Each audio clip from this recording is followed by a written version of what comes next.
Hi guys, welcome to One Piece Explained. I'm Nerdy Perkins. And I'm Redbeard Shanks. Today we're reviewing chapters 876 and 877 from One Piece. Yeah, we're doing a little bit of a double issue this week. We missed last week, and we're actually going to get 2 videos out to you this week. I know we've kind of been slacking in content, but here it comes. So we got a big one for you. A lot to talk about here. Yeah. So we start off, we have now switched over from Bardo's cover story to Sai's cover story. It's not very interesting right now. We just kind of get his ship sailing, so we'll get back to that when we kind of switch over to the other chapter. But to begin the chapter... what's this? Yeah, so the chapter opens with Big Mom escaping the hole that Nami put her in the... chapter before. Awesome. So we see her and the rest of the Straw Hats kind of being very surprised in the fact that Big Mom's coming out, and it again kind of reinforces just how strong Big Mom's hunger pangs are and the lengths she'll go to get that wedding cake. So right now she's quite the force to be reckoned with. She be hungry. We then have a plan being formed between Pudding, Chiffon, and the Straw Hats. So Sanji is going to go with the 2 of them to Choco Island where the rest of the ingredients are in order to bake the wedding cake. They'll then meet the Straw Hats midway between Whole Cake and the Choco Town. The chocolate place. It's tasty. Just to piggyback on that Pudding and Chiffon going to Whole Cake, there's a bit of the whole Pudding flip-flopping during this, and I just want to mention that Pudding's kind of acting very sporadic. She's like loving in one moment, she's evil in the next, and the whole time Sanji just kind of ignores this, and I think that kind of stands to Sanji's chivalry and just how nice he is to women, and how I think that might actually end up saving them this go around. No, I agree. I totally agree with that. We also have Brook and Chopper being badasses and taking out a bunch of homies. Yeah, I absolutely love this panel here with Brook and Chopper. The way Brook's standing there with his sword pointed. They've taken out a multitude of Big Mom pirates, and I think that's really cool and just kind of goes to show how strong the Straw Hats are becoming as a crew. Yeah, definitely. And then, we just end with, Sanji. We then end with Sanji being Sanji and being badass. Yeah, this is actually one of my favorite panels probably ever of Sanji. I really love the way Oda drew this, the determination, the chef's pride, whatever you want to call it. Sanji looks really good in this final panel, and I think it's a good kind of note to end a not so good chapter on, I would say. Yeah, I mean, it was okay. It's just an in-between chapter. Yeah. We're just setting up for the big things, which, come next. So we're going to move on.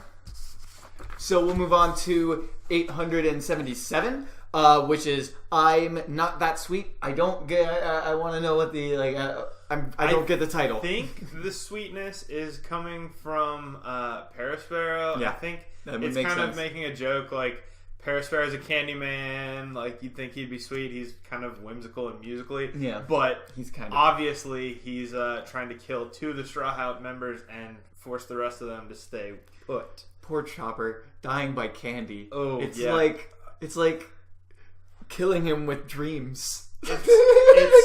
It's sweet irony. No.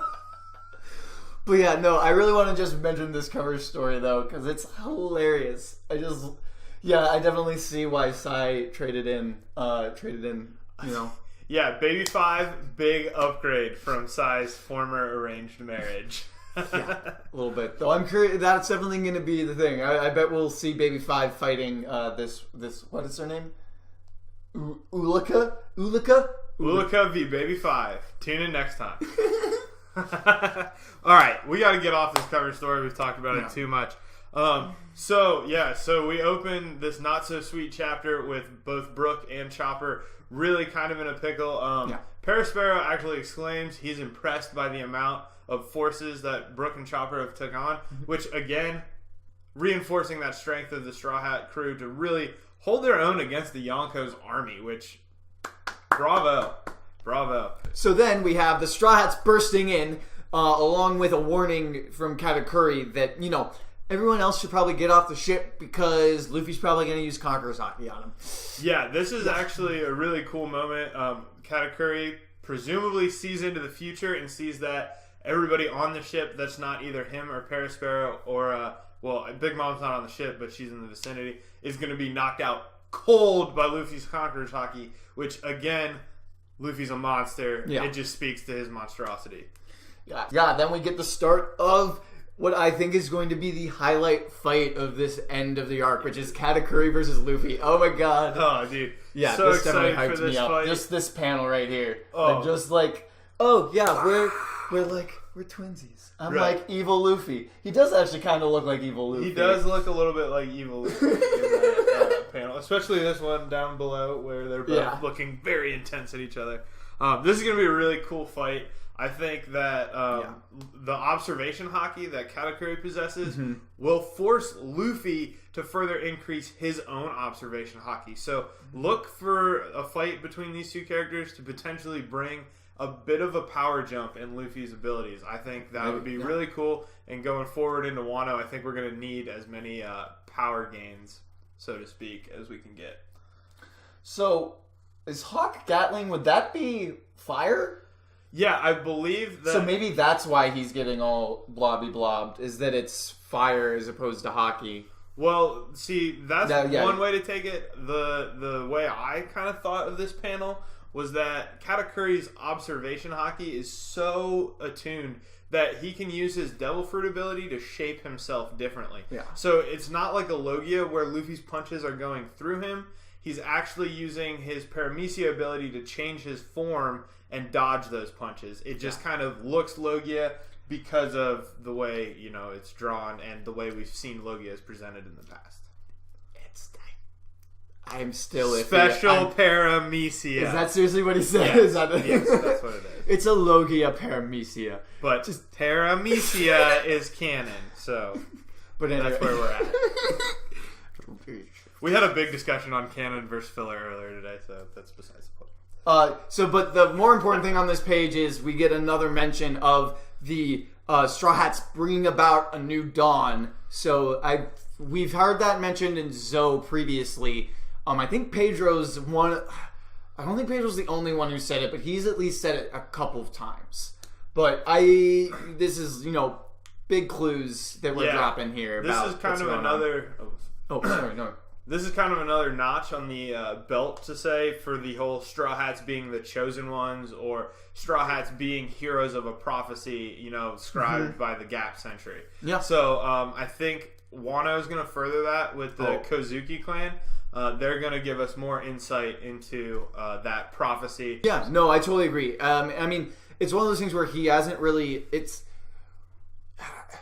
It hasn't fully been implied. Luffy's been implied to be important throughout the series in a way, but the group as a whole hasn't. So I'm finding that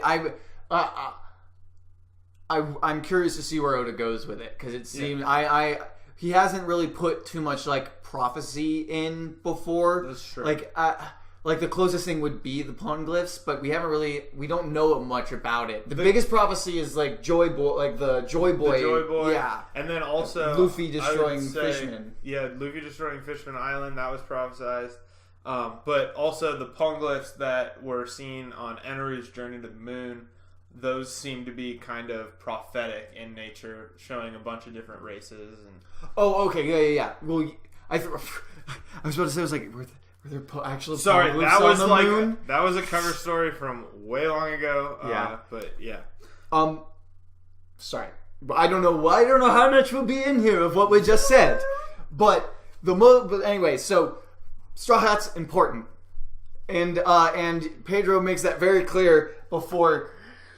Pedro! Oh my God, Pedro! Yeah, so I think we've agreed. A moment of silence for Pedro. I would agree.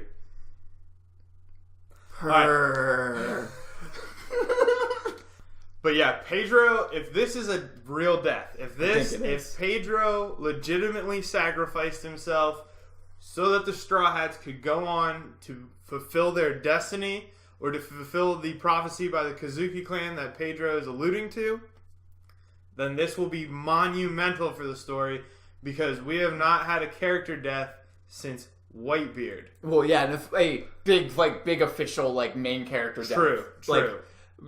On-screen death. That's an on-screen allied death. Yeah. This would be the first. Big Mom's crazy.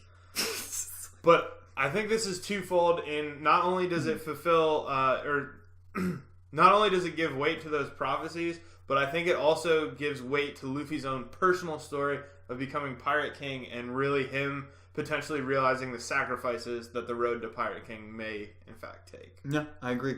Also, anyone who doesn't think that our bunny, Carrot, is going to join the crew, I think that's basically, cemented now. I'm going to have to agree with that and say that Carrot for Nakama is definitely likely. I think that if Pedro's death is really a death, I think this gives her a great bond to the crew. Not to mention, how else is she going to get back to the Mink tribe eventually if Pedro is dead, other than with the Straw Hats? Well, they'll all be on Wano. I think that's going to be there's going to be so many characters in Wano. Well, everybody's going to be on Wano. So crazy. So, yeah. Oh my god. Wano hype is real! But, yeah, seriously, R.I.P. Pedro. 877, absolutely fantastic chapter. Loved it, and I can't wait to see what we got after break. Pedro! In the